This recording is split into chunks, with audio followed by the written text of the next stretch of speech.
आणि आपण आता ही कारवाई बघतोय। खोक्याच्या घरावर बुलडोजर चालवण्यात आलेला आहे। हाच तो ग्लास हाऊस, हाच तो शीश महाल जो वन विभागाच्या जमिनीवर अतिक्रमण करत खोक्यानं बांधलेला होता आणि आता अखेर त्याला जमीनदोस्त करण्यात येते। बुलडोजर त्याच्यावर फिरवण्यात येतोय। काचेचा असा बाहेरच्या बाजूने काचेचा असा संपूर्ण महाल त्यानं उभा केला होता। लाखोंचा खर्च यासाठी त्यानं केला होता। हे लाखो रुपये त्याला नक्की कुठून मिळाले, नक्की कोणता त्याचा धंदा होता, असे अनेक सवाल या निमित्तानं उपस्थित झालेले आहेत। खोक्या भोसलेचा माज आपण अनेक व्हिडिओमधून समोर पाहिलेला आहे। पैसे उडवतानाचा त्याचा व्हिडिओ, मारहाण करतानाचा त्याचा व्हिडिओ आपण पाहिलेला आहे। त्याच्या घरामध्ये जेव्हा धाड टाकण्यात आली होती त्या धाडीमध्ये अनेक प्राण्यांचे अवशेष सापडले, त्यांचं मांस सापडलं आणि या प्राण्यांची ज्या पद्धतीने, ज्या हत्यारांनी शिकार करण्यात येते ती हत्यारं सुद्धा सापडली आणि याच घरातून ती हत्यारं सापडली होती। दरम्यान आता या घरावर कारवाई करण्यात येते, कारण की 48 तास उरकून गेलेले आहेत। नोटीस बजावलेली होती, मात्र कुठलंही उत्तर आलं नाही आणि आता अखेर या घरावर बुलडोजर चालवत खोक्याचा माज वन विभागाकडनं उतरवला जातोय।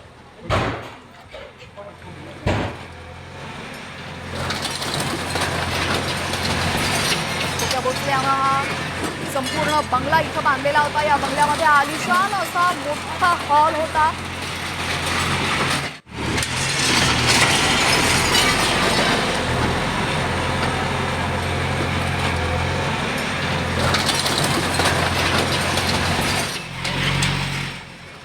खोक्या भोसलेच्या घराच्या आतली दृश्य आपण पाहतोय। घराच्या आतमध्ये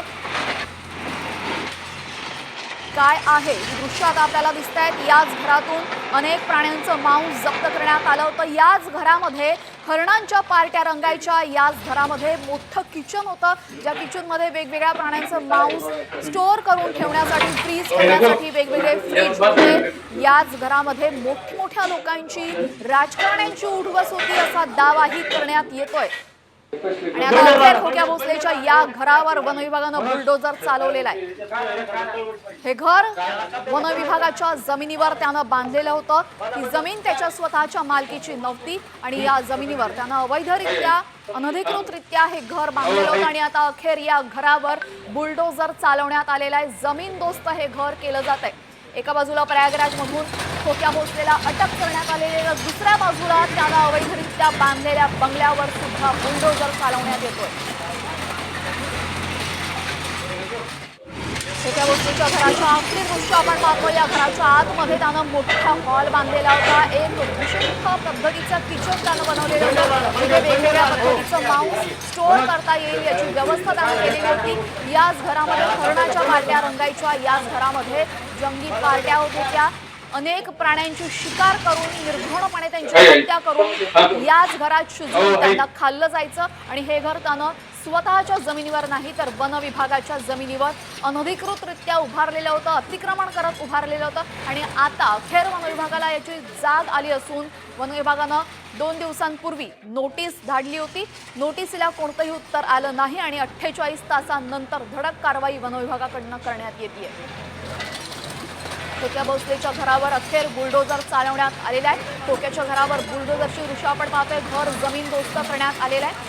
आता यापुढे खोक्या भोसलेवर आणि त्याच्या साथीदारांवर नक्की काय कारवाई करण्यात येईल हे पाहणं महत्त्वाचं ठरेल। अतिशय आलिशान असं त्याचं घर आपण पाहतोय। मोठा असा हॉल, बेडरूम, किचन असे वेगवेगळे कंपार्टमेंट आपण पाहतोय।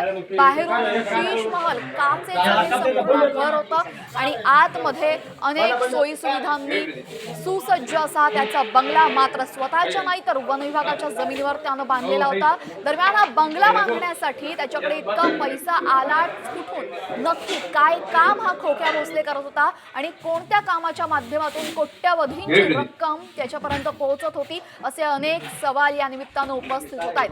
पार्ट्या नक्की कुणाला दिल्या जायच्या, कुणाच्या ताटात हरणाचं मटण वाढलं जायचं, कोण राजकारणी या खोक्या भोसलेच्या वर व्रदस्थ ठेवू नये आणि इतके दिवस त्याच्या कारनाम्यांचा पत्ताही लागू दिला नाही, कोणती कारवाईही करण्यात आली नाही, याला कारणीभूत नक्की कोण आहे हे सगळं पाहणं सध्या महत्त्वाचं ठरणार आहे। उद्या खोक्या भोसलेला न्यायालयामध्ये हजर केलं जाईल।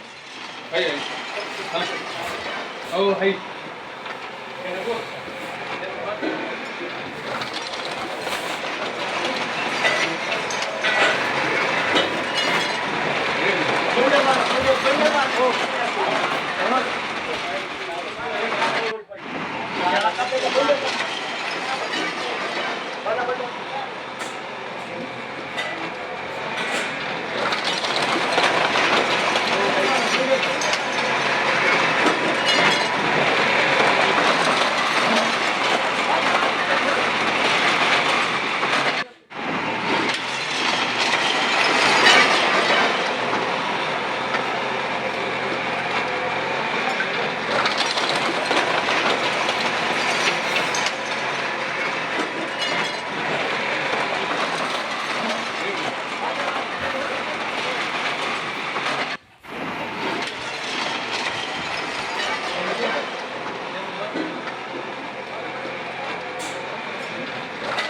खोक्याच्या घरावर बुलडोझर चालवण्यात आलेला आहे। खोक्याच्या घरातलं संपूर्ण साहित्य बाहेर फेकण्यात येत आहे।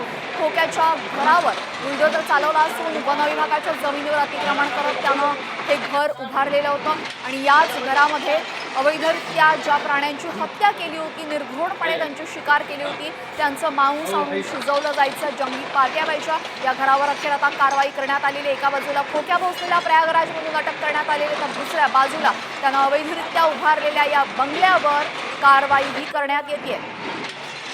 दरम्यान उद्या आता त्याला न्यायालयात हजर केल्यानंतर पुढची नक्की रणनीती काय असेल, पुढचं पाऊल वन विभाग आणि पोलिसांचं काय असेल हे पाहणं महत्त्वाचं ठरणार आहे। दरम्यान खोक्या भोसले विरोधात अनेकांनी साक्ष दिलेली आहे। काही जणांनी जेव्हा त्याच्यावर आरोप केले तेव्हा खोक्या भोसलेनं त्यांना मारहाण केल्याचं सुद्धा समोर आलेलं आहे। त्यामुळे आता खोक्या भोसलेचे साथीदार नक्की कोण आहेत, खोक्या भोसले इतकं पाठबळ देणार आहे, त्याचे मित्र नक्की कोण आहेत हे पाहणं सुद्धा महत्त्वाचं ठरणार आहे।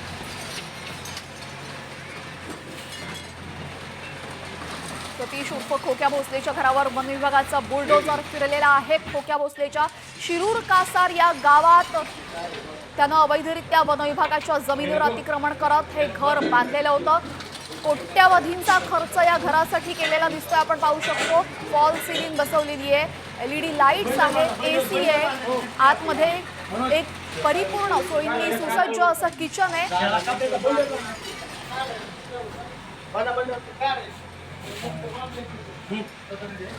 हाय हाय. हो हाय.